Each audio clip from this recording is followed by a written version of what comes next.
चारों धामों से निराला ब्रज धाम के दर्शन कर लो जी। हम लेकर आए हैं आपके लिए वृषभान मीडिया की खास प्रस्तुति ब्रजमाला, जिसमें आप देखेंगे ब्रज के प्राचीन मंदिरों, कुंडों के पौराणिक महत्व के साथ साथ कुछ अनसुने किस्से व कहानियां।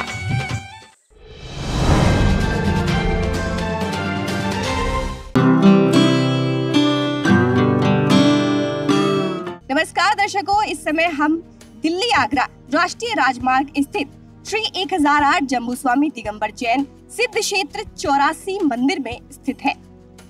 आप देख सकते हैं कि मेरे पीछे एक विशाल प्रतिमा है जो कि श्री 1008 जम्बू स्वामी जी की है। इनके बारे में कहा जाता है कि इन्हें 84 वर्ष की आयु में निर्वाण की प्राप्ति हुई थी और उनकी इस स्मृति को चिरस्थायी रखने के लिए इस पूरे ब्रज क्षेत्र में 84 उपवन और 84 कुंडों का निर्माण कराया गया, जो कि 84 क्षेत्र के नाम से प्रसिद्ध हुआ। यानी इस क्षेत्र को 84 कहा जाता है। इसी के साथ एक और पौराणिक कथा भी बहुत ही प्रसिद्ध है, जिसमें श्री राजा राम के छोटे भाई शत्रुघ्न ने इस पूरे क्षेत्र का नाम मथुरापुरी रखा था, जो कि आगे जाकर मथुरा के नाम से प्रसिद्ध हुआ।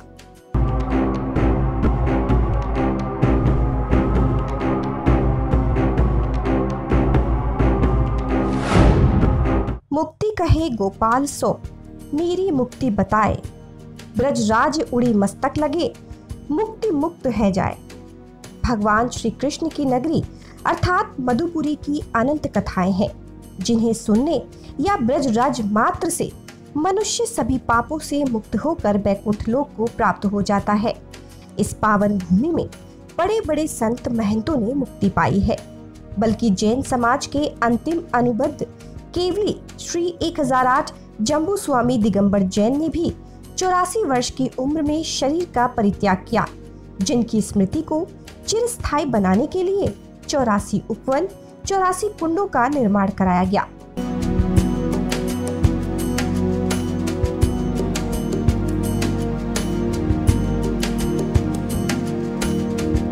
दिगंबर जैन समाज के प्रमुख तीर्थ स्थलों में कहा जाने वाला यह स्थल उत्तर भारत का एकमात्र सिद्ध क्षेत्र है, जो करीब 10 एकड़ के विशाल क्षेत्र में फैला हुआ है।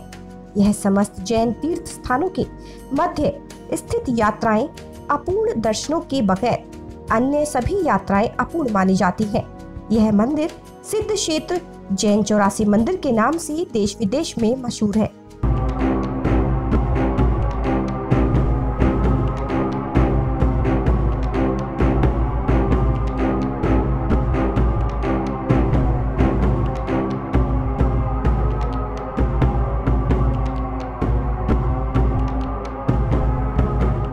दिगंबर जैन स्वामती के भक्तों की मान्यता है कि मर्यादा पुरुषोत्तम राम के छोटे भाई शत्रुघ्न ने मथुरा नामक पुरी की स्थापना की थी, जो कि आगे चलकर मथुरापुरी के नाम से प्रसिद्ध हुई, जहां जम्बू स्वामी जी ने अपना शरीर पूर्ण किया।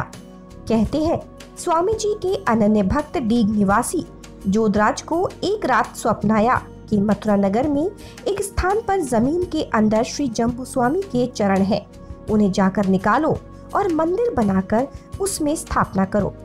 स्वप्न के आधार पर जमीन में खुदाई कराई गई तो जम्बू स्वामी के चरण प्राप्त हुए। इसकी स्थापना मंदिर प्रांगण में कराई गई।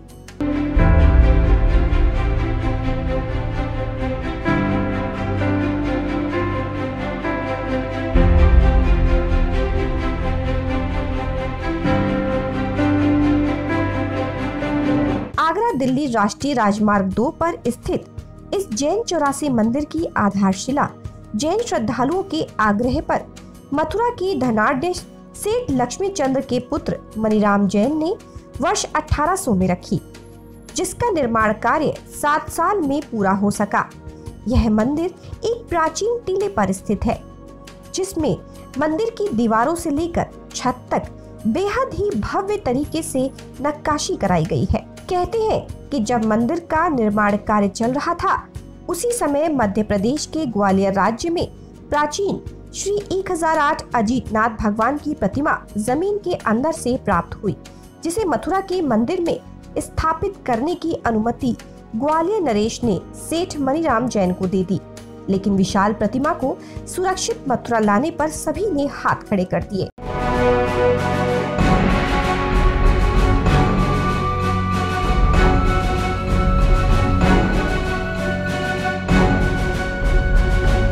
धर्म संकट में फंसे सेठ मनीराम जैन को एक रात स्वप्न आया कि यदि कोई सच्चा श्रद्धालु इसे अकेला उठाकर बैलगाड़ी में रखेगा तो कोई दिक्कत नहीं होगी। जब स्वप्न के आधार पर सेठ मनीराम जैन ने प्रतिमा को बैलगाड़ी में रखने के लिए उठाया तो वह फूल के समान हो गई, जिसे मंदिर में स्थापित कर दिया गया। मंदिर के भव्य प्रांगण में स्थित अजीतनाथ भगवान की प्रतिमा के सम्मुख ही जम्बू स्वामी के चरण स्थापित हैं। मंदिर के बरामदे में बाहुबली भगवान, खड़गासन, भूम, भविष्य, कालीन चैबसी भगवान, चंद्रा प्रभु की मूर्तियां भी दर्शनीय हैं।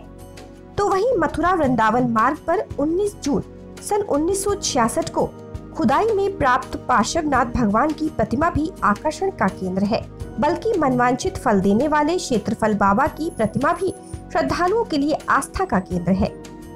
इस सिद्ध क्षेत्र में हरे भरे पार्क ही नहीं, मंदिर के बाहर लगे संगमरमर का स्तंभ भी भक्तों के साथ साथ दर्शकों को अपनी ओर आकर्षित करता है।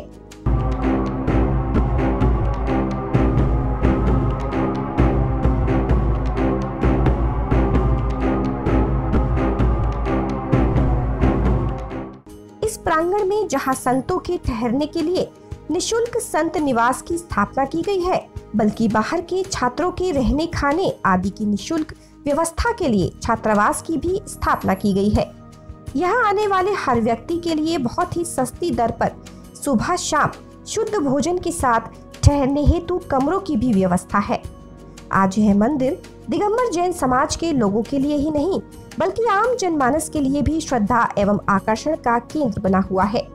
आइए इस भव्य मंदिर का निर्माण कराने वाले सेठ मनीराम जैन के पौत्र सेठ विजय कुमार जैन से जानते हैं मंदिर निर्माण के बारे में।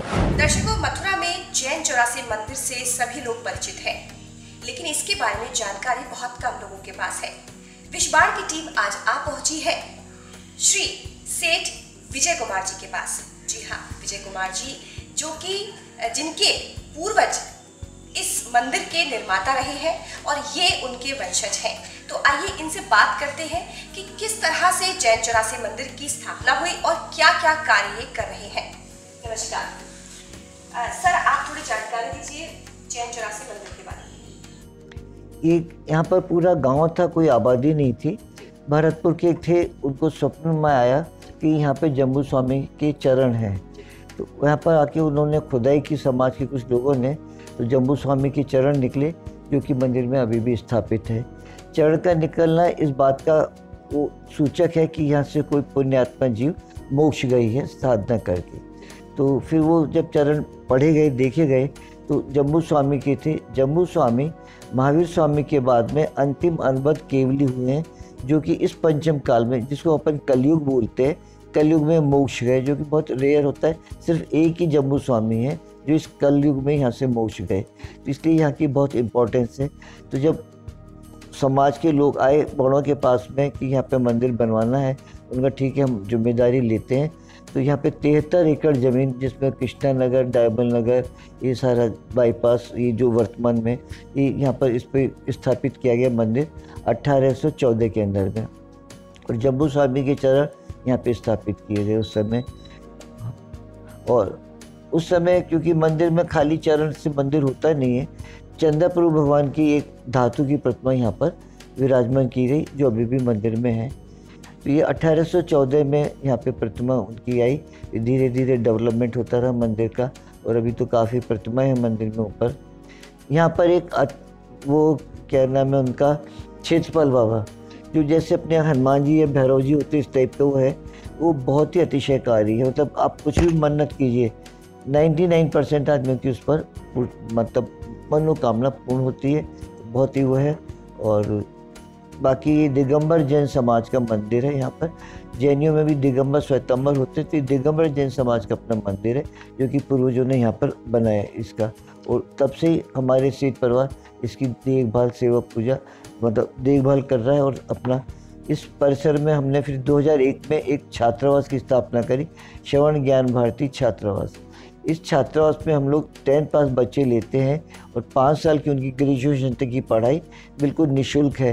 रहना, खाना पीना, स्कूल की फ़ीस, किताबें सब हम लोग करते हैं, जो कि बहुत ही आदर्श और नेक काम है। जो भी साधु संत आते हैं यहाँ पर, चाहे वो दिगंबर समाज के हों चाहे और भी हों, सबके ठहरने की यहाँ पे व्यवस्था हम लोग रखते हैं, भोजन की व्यवस्था होती है।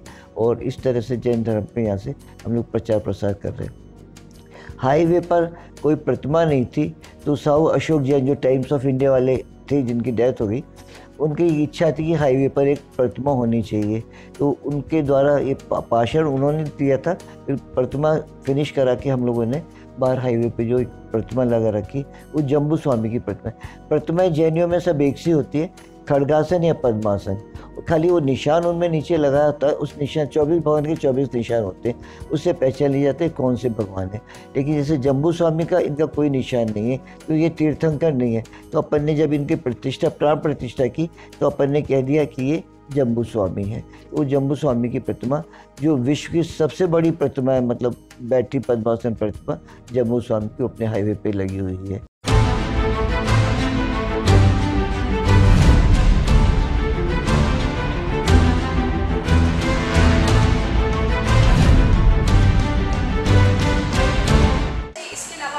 मतलब सामाजिक कार्य हैं आप लोगों की तरफ से? देखिए, पहले जमनाबाग में तीजों का मेला लगता था।